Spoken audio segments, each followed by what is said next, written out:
You are listening to the Thoughts from a Page podcast. My name is Cindy Burnett, and I'd love to talk about books with anyone and everyone.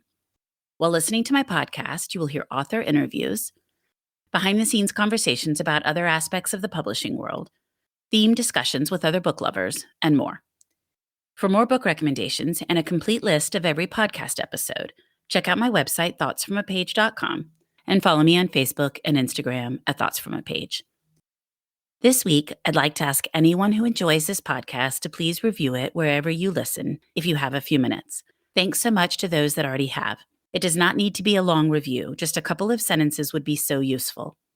Reviews really help the podcast find new listeners and bump it up in the various algorithms. I greatly appreciate your support as I continue to grow the show. Today, I am chatting with Lisa Barr about Women on Fire. Lisa is the award-winning author of 3 novels. In addition, she has served as an editor for the Jerusalem Post, managing editor of Today's Chicago Woman, managing editor of Moment Magazine, and editor-reporter for the Chicago Sun-Times. Lisa has been featured on Good Morning America and The Today Show and lives in the Chicago area with her husband and 3 daughters. I loved Women on Fire, and it is one of my March Buzz Reads picks. Sharon Stone just recently optioned the rights to produce and star in the film adaptation. I hope you enjoy our conversation. And now for a quick break. For the last year, I have been focusing more on my health and eating habits. In connection with that, I have started drinking AG1 in the morning. When I started drinking AG1 daily, I could feel a real difference in my health and energy levels. That is because AG1 is a foundational nutrition supplement that supports your body's universal needs like gut optimization, stress management, and immune support. Since 2010, AG1 has led the future of foundational nutrition, continuously refining their formula to create a smarter, better way to elevate your baseline health. I recommend AG1 to all of my family and friends because the company has a team of doctors and scientists. It is tested for 950 contaminants and is NSF certified for sport. It is formulated based on the latest science, and it maintains high quality standards. Thanks AG1 for sponsoring my show. AG1 is a supplement I trust to provide the support my body needs daily. If you want to take ownership of your health, it starts with AG1.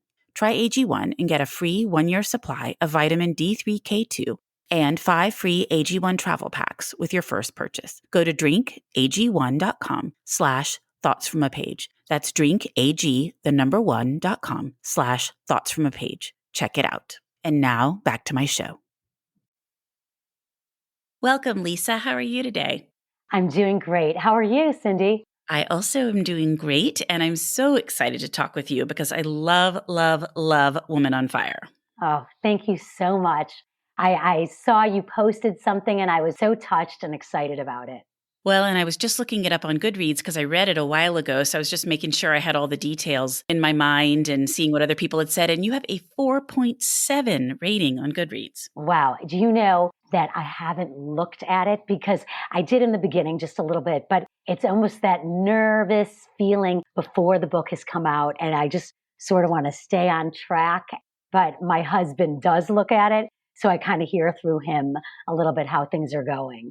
So yeah, I was very happy to hear that. Yeah, that's an amazing score. So I thought, well, I'm very impressed with that, and I understand it because I loved it. But I can't wait to talk about it. But before we do that, why don't you tell me a little bit about Women on Fire for those that won't have read it yet?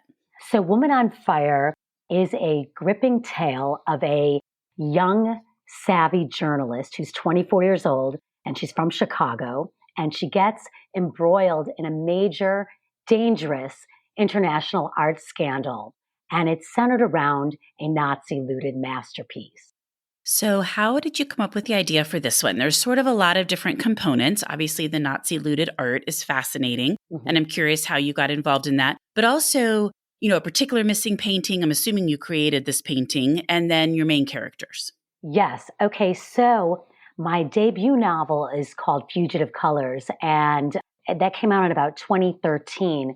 And the theme of it was stolen art, but it was really relating to the artists in World War II. And so I did 4 years of research on stolen art before I even allowed my pen to paper. And so I sort of had, you develop an expertise when you're doing all this research. And after I did Fugitive Colors, it was very, heavy, so much work. I needed something a little lighter. So I jumped genres and I went to a book called The Unbreakables, which is very sexy women's fiction. But then I was itching to get back to my roots. And I am a news junkie. My background, I've been a journalist, here in the States and abroad for about 25, almost 30 years. And I'm, a news junkie. And so when I find a story that really, really moves me, I actually have this visceral feeling in my body, and I know that's the one. So in brief, in 2013, there was discovered in Munich in a rundown apartment, this man who was a recluse, and he was harboring 1,500 masterpieces. And we're talking the likes of Picasso and Matisse in his stove and his food cabinets.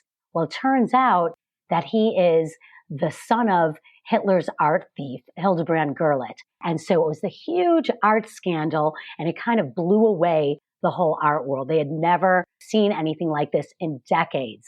So I thought, this would be a great place to begin my book. And what if I developed a character who robbed the robber, so to speak, with stolen art? Is that a crime or is that justice? And then I sort of from there began to develop my characters, the young journalist going after this painting, the ruthless art dealer with, a past of her own, and all the characters wrapped around finding this masterpiece that hasn't seen the light of day for nearly 80 years. So that's how it developed.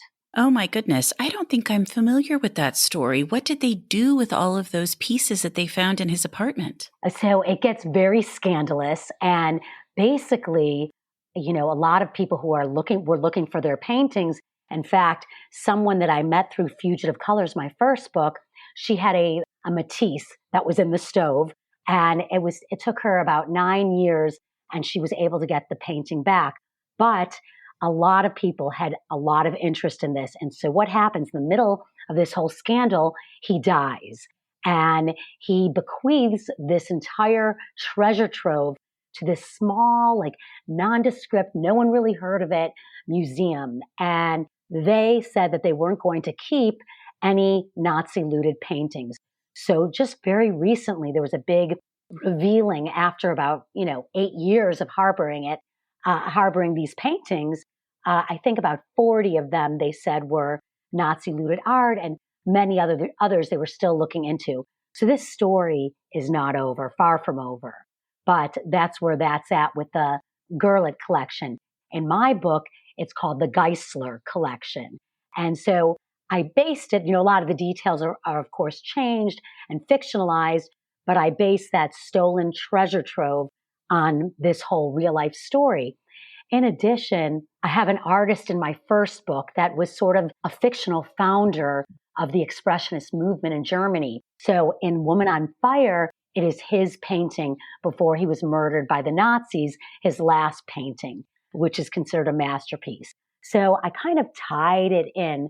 Those who love Fugitive Colors will be excited to see sort of what happens with Woman on Fire. Completely different books, not a sequel, but there are some tie-ins. Little bit of an Easter egg. Yes, an Easter egg. Exactly, Cindy, an Easter egg. So trying to come up with what the painting looked like, was that fun? Yes, but I knew it. I saw it. I smelled it. I breathed it. I knew exactly what the painting looked like. But what I wanted to do is slowly reveal it to the reader.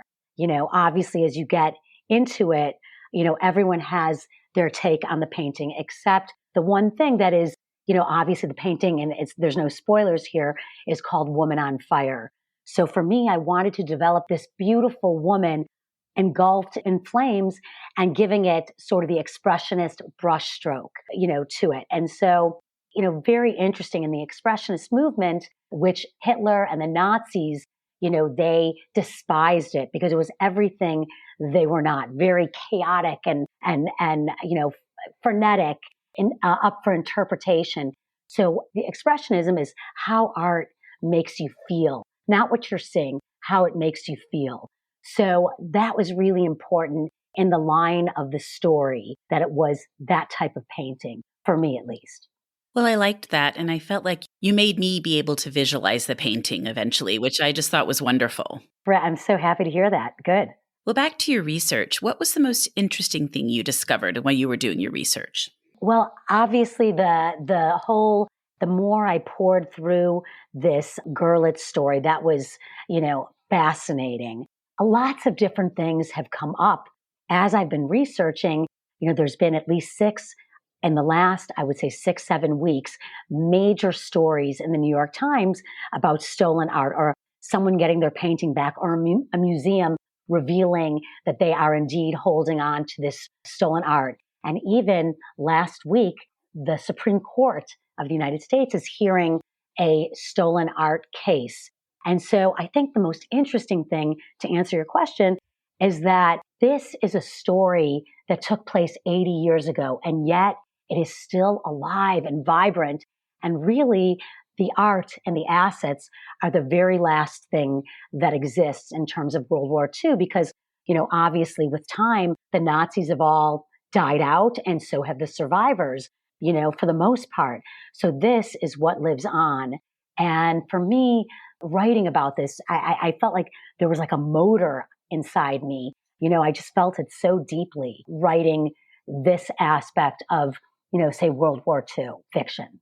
That's just crazy and very sad as well that those things are still going on 80 years later. Yeah, I agree with you. It's sad, and a lot of people who, they know their artwork is hanging in, X, Y, or Z's collection or in some famous museum, and just the amount of legal work to try to get their painting back that belonged to their family has been such a struggle. So it is very interesting. Yes, and probably very painful for them. Yes, I agree. So are you a plotter or a pantser? You had some twists and turns in this one, and I was curious if they came up as you wrote or if you kind of laid it all out ahead of time or how that works for you. So I am a full-on hybrid. I have to plot because when you're doing research and it's historical, you need to hit certain plot points. So if you could see my dining room and my kitchen table, it is covered. In fact, on my Instagram, I do have pictures of it. So if you want to peek at it, you could see it. But I cover my table with cards, sticky notes, everything. And I sort of, have my whole outline, where I want things to go. And then I sit down and I start writing. And then the characters or the story takes me different places. I think two things I differ from a lot of writers. I do not write just like an ugly first draft. I write like a pretty first draft, meaning I cannot move on from a various chapter until it's in great form. So I really, by the time I get through my first draft, it might be like someone else's third draft of the book. And so that I do differently. Also, the type of writer I am, as I mentioned, I had historical and women's fiction, and this has very suspenseful. I am what's known as a genre jumper. And so it's really important to me that if I see or feel a story, that I'm not pigeonholed to a corner, like I must write historical fiction or I must write this. I need to write what I feel. That's when I feel like my writing is at its best. So I am a hybrid all the way through. So as you're writing, you've got it all mapped out, kind of the basic flow that the story is going to take, but then you get to a part and you think, oh, maybe this twist would be nice here. And you kind of add it in and figure out how that works for the rest of the book. Exactly. And you talk to many writers. Once we're in the zone and we're inside the character's head, you're all in. So I sort of lose myself and I'm in, whether it's, my ruthless character. In this case, it's Margot de Laurent. She's a very unscrupulous art dealer. And I probably really enjoyed writing her the most. It was a lot of fun. And then my protagonist, Jules Roth, is the young journalist. So I was able to really put my younger self, sort of when I was, idealistic and I was a first-time journalist out there. Now I'm seasoned and crusty and jaded. In her eyes, I remember that feeling of getting to the truth no matter what. sort of before I had my kids, being fearless and going places I would never go now to get a story. But then it just, everything was for the story. So that was kind of really fun for me to, dig deep and pull that up again and go back there to write her. It's very interesting when you're in it.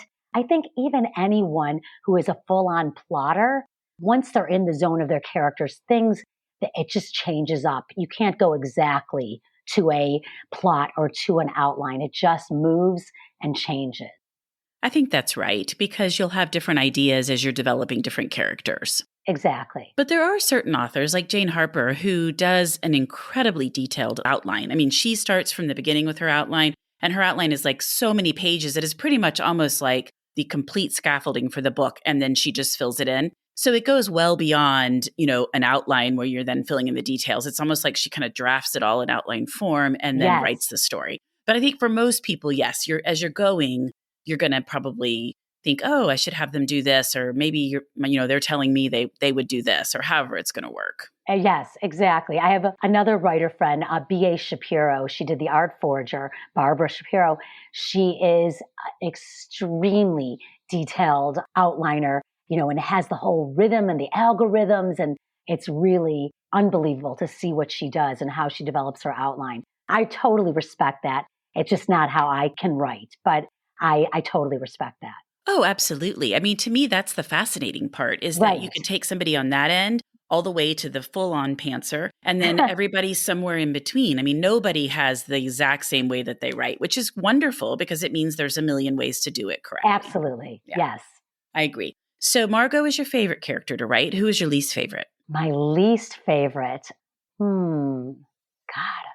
Least favorite would be, I have this one character, Wyatt Ross, and he's made it big in, Silicon Valley, and kind of came back and became a hacker for Margot and does all these sort of terrible things. And I don't like him. I would say that. I don't like him at all. But so I have characters in the book who are, despicable, but I love writing them. Wyatt Ross, I just don't like him, but he was a necessary character to make her whole, everything work for Margot, to make what she does that's off the books work. Exactly. She needed him for her business. Yeah, yes, exactly. Well, how about coming up with the title for this one? How did that come about?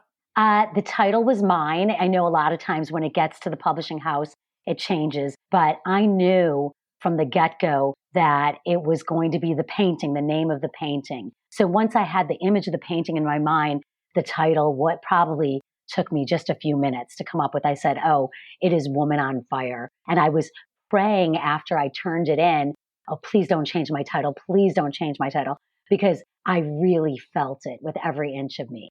And also, Woman on Fire is sort of a double entendre in the book. It is not just the painting, but really the women in the book.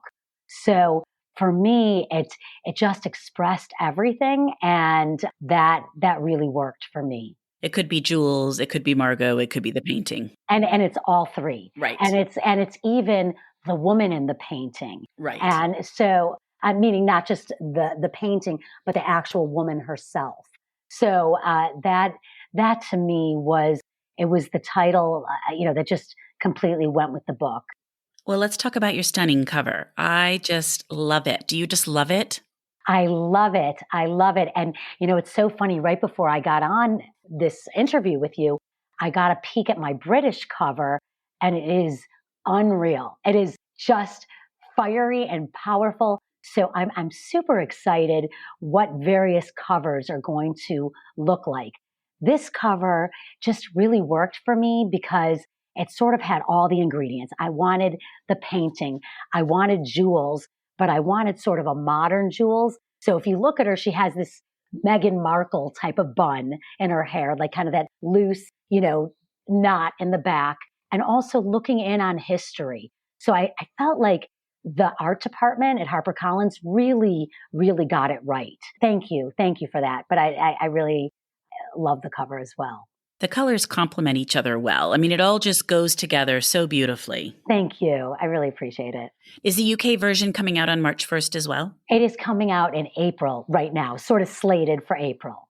Well, I always think it is really fun to see different countries' covers and see how different people have interpreted it. Yes, yes. And, the thing that's so fascinating about that is they choose a cover that is right for their culture, their readers, and it is so interesting to see. I love that as well. But it's also the cover designer's idea, which I just think is so neat. So yes, they're definitely targeting a market and a group of people, but also it's just each individual is going to read a book and have something different in mind. And it's really fun to see how all of that translates. Exactly. Well, are you working on anything at the present that you'd like to share with me? Yes, I am actually. So as you know, it's very hard to work on a new book while you have a new one that's coming out because all the time it's stop and start where, my editors will say, okay, here's the next version to edit and to look at the edits. So I'll have to put the new one aside and then work on the edits and then reread it again and go back to it. So it really is at this point kind of a stop and start.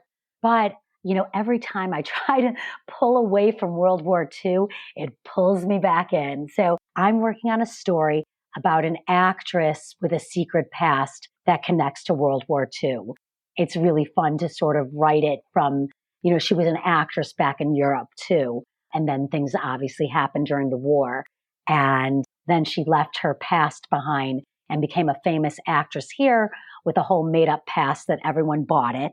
And there's a young woman who wants to do a bio, a documentary type on her. And now the truth is coming out.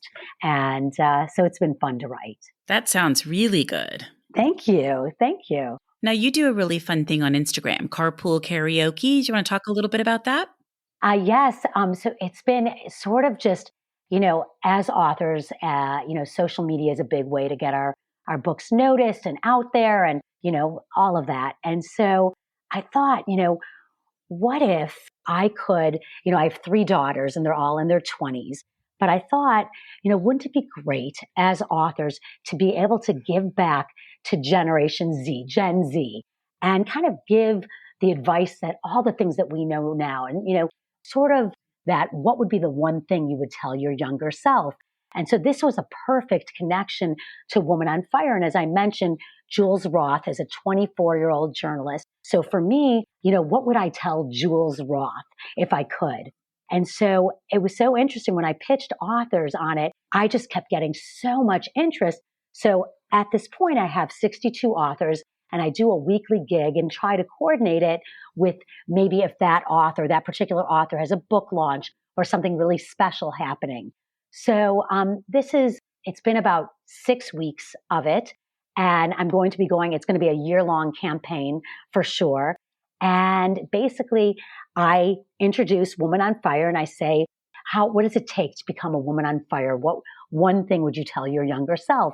And then the author, whoever it is, talks about that in a short video. So it's been really fun and really widely received. I really enjoy doing it. So I'm just happy to be doing a promotion that means something to me and that I feel like it does benefit someone else as well. I love it. The couple that I've watched so far are a ton of fun. Thank you. Well, what about what you've read recently that you really liked? Okay, so I have thought about that. And, obviously I have a lot of friends, their books. So I thought, what, why not? Because I always say there's room on the shelf for all of us. Why not talk about the books of those who are on my pub day and who are near my pub day? So a fabulous book, Sisters of Night and Fog, Erika Robuck. She's brilliant. And her book is also coming out on March 1st. So that's a book that I've loved. I read it. Another one is Elise Hooper's. These are both historical fiction, Angels of the Pacific. And it's coming out, I believe, a week after mine. Fabulous. It has to do with nurses and World War II, and it's wonderful.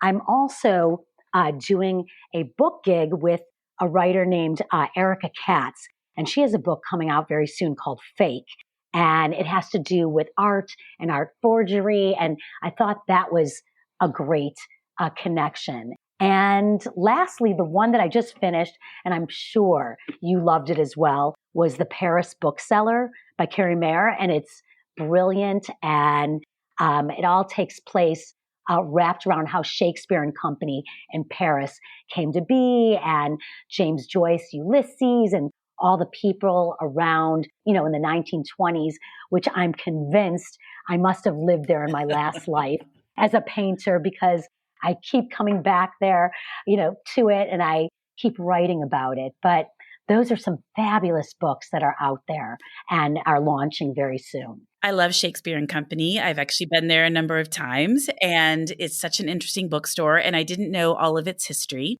And then I didn't know about James Joyce and his book and all the publication problems. And so I just felt like I learned all these little details that I probably should have already known, but didn't. And so it was a really fun one. And I love Elise Hooper. I cannot wait. I actually read an early draft of this book. Yes. And so I've got the new one and I've got to read it, but I haven't yet, again, to see how it's changed. But she's just delightful. She is. And she's so sweet. And, all the authors that I mentioned, we're just, we all know that our books are coming out at the same time, and we're just supporting each other because that's what feels good and it feels right. So, Elise is great. And so this is going to be very interesting. I feel like it's happening so soon, all of it. And, obviously I have every emotion, excitement and nerves and how's it going to be? But I'm really excited to, bring this book to light for sure. Absolutely. And March 1st is a huge pub date. I just couldn't believe how many books were coming out that I was reading and enjoying. It's just funny how that works sometimes. Yeah, exactly. Well, Lisa, thank you so much for joining me in the Thoughts from a Page podcast. I really enjoyed talking about Woman on Fire, and I can't wait for everybody to read it. Oh, thank you. And I love being here, and I love your podcast. And thank you for all you do for authors. I mean, it really is amazing. So I really appreciate it. Thank you. Hi, I'm Christina Yerling Biro, host of the podcast Pop Culture Confidential. Join me as I go way behind the scenes with some of the most influential people in entertainment and media. Hear actors such as Succession's Brian Cox talk about his favorite characters to play. There always has to be a mystery. The audience have to be in a situation where they want to know what's going on. Meet studio execs like Pixar chief Pete Docter and learn his secret on how he makes us cry. Emotion is our first language. And so many others who are defining popular culture, from Obama speechwriter David Litt to Top Chef host Padma Lakshmi. We don't often think about food politically, or we don't want to, but it really is. Join me. Search for Pop Culture Confidential wherever you get your podcasts. Thank you so much for listening to my podcast. If you like this episode, and I hope you did, please follow me on Instagram at Thoughts from a Page. Consider joining my Patreon group to access bonus content. Tell all of your friends about the podcast and rate it or subscribe to it wherever you listen to your podcasts. I would really appreciate it. The book discussed today can be purchased at the Conversations from a Page bookshop storefront, and the link is in the show notes. I hope you'll tune in next time.